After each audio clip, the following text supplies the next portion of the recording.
Hello and welcome to News Laundry Interviews. Today we have in the News Laundry office Aatish Taseer. He was born in 1980. He's the author of the memoir Stranger to History, A Son's Journey Through Islamic Lands, and 3 acclaimed novels, The Way Things Were, which is a finalist for the 2016 Jan Michalski Prize, and The Temple Goers, which is shortlisted for the Costa First Novel Award. And Noon, what I get from this book is about basically looking at Brahmanism and the Brahmin way or the Brahmin philosophy or ideology or life through 3 or 4 case studies in Benares. And your experiences there, you spent a lot of time and explored from a sense of inquiry and without judging them. That's something I'll talk about as well.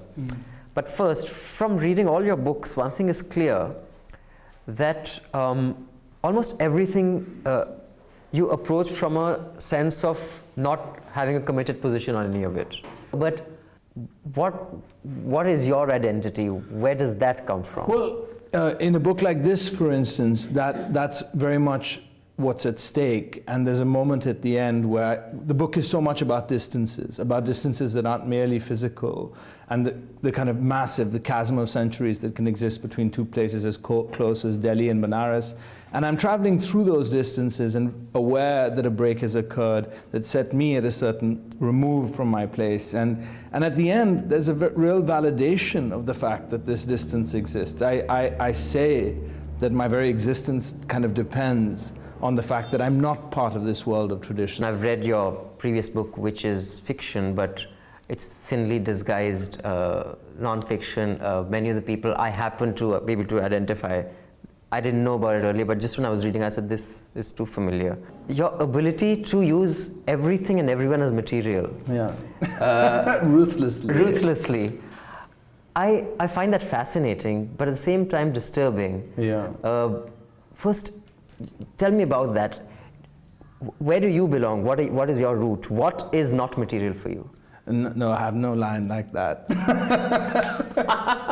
Does that impact your personal relationships? Terribly. Huge wings of my family have fallen away. You were writing for the Open magazine in the run-up to the election, and I remember reading your pieces regularly, and you seemed rather optimistic about Narendra Modi. What made you so optimistic about Modi then, and what makes you so disappointed and alarmed almost now? Because I saw an interview of yours where it was almost alarming. You said what has become of I think India. it's been a total catastrophe. Journalists would show up and they'd ask people, जी मंदिर के बारे में बताएं. आप मंदिर के बारे में क्यों पूछ रहे हैं? हम विकास के बारे में बात कर रहे हैं और आप मंदिर के बारे में पूछ रहे हैं. So there would be this rather, it felt that we were going to turn a corner as far as this, and maybe I saw it as a calculation, maybe I saw it as a gamble. When Aatish Taseer first came to Benares, he was 18, the westernized child of an Indian journalist and a Pakistani politician, raised among the intellectual and cultural elite of New Delhi.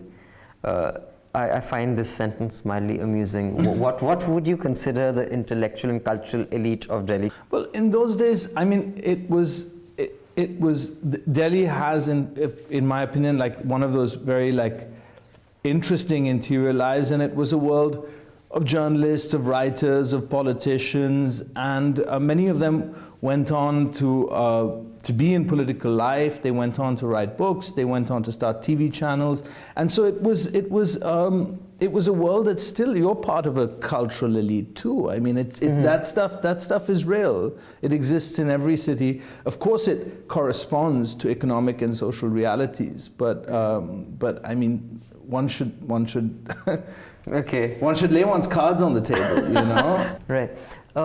Now, your father was assassinated because of, in fact, the lady who right now has been commuted, Asia Bibi. And the man who assassinated your father was welcomed with rose petals when he went up for his trial.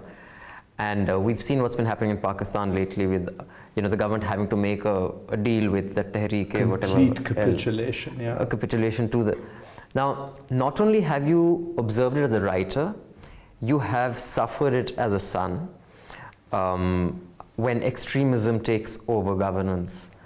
Are there any lessons? Do you see any, at the risk of sounding alarmist, I know we're not Pakistan yet, but Is there cause for concern when you see something like Sabrimala happening and say, forget what Supreme Court says, the party, the leader of the Bharatiya Janata Party, the party president says that we will support those to defy the Supreme Court ban.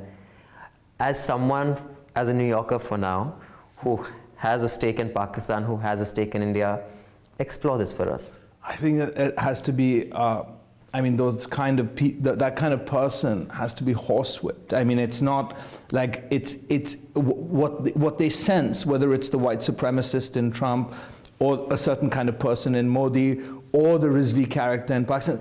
What they sense is they know that whether it's the army chief or whether it's Imran Khan, that there's this kind of underlying sympathy for their cause, and they exploit that sympathy.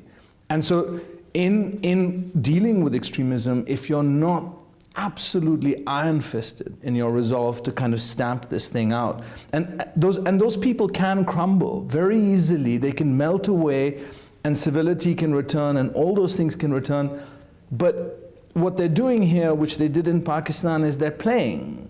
So whenever it happens, he gives what they call dog whistles in the States to and lets them know, we're on your side.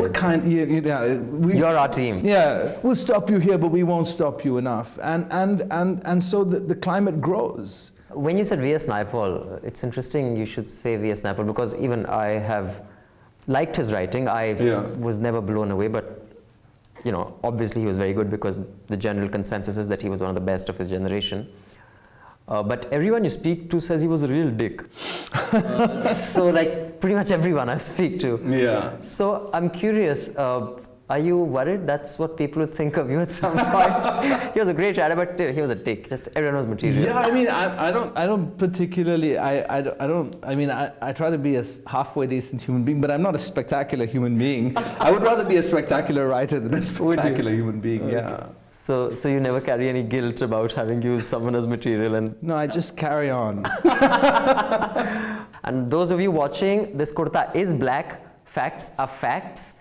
The full interview will be available inside the paywall, and this much is outside the paywall. So do subscribe to News Laundry and listen in for the most fascinating and accomplished writers, politicians, journalists sometimes. Until then, goodbye.